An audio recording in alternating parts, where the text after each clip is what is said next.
है आज चाहिँ भात गरौँ खाइन्छ जस्तो छ। यो बट्टाको अचार हो, यो वाला बट्टाको अचार सिधा करेला र आलु। त्यो चाहिँ फ्राई खासै राम्रो हुन पाएन तर मिठोसँग खान्छ। डल्ले खोर्सानी अनि लोकल कुखुराको झोलसँग भात खान आँटेको। युट्युबमा भ्युजै गएन अनि अब आज चाहिँ म खाना खाएको भिडियो हाल्छु।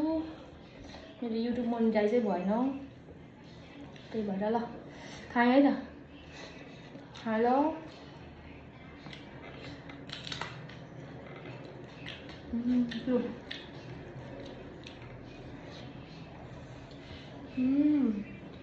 दात आउन आँटेको छ।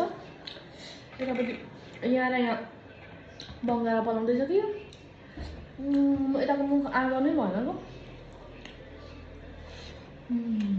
मिठो मिठो चाँडै मिठो भयो। खाएँ ल साथीहरू। मुख आगो नै हुँदैन, त्यही भएर दाल जस्तै बनाएर पकाएको छु। मासु पनि एकदमै हल्लो छ, नरम।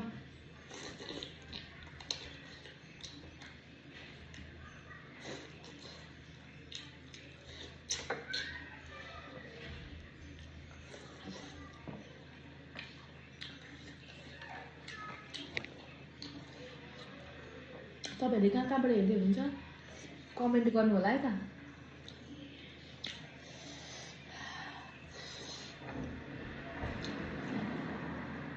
करेला ल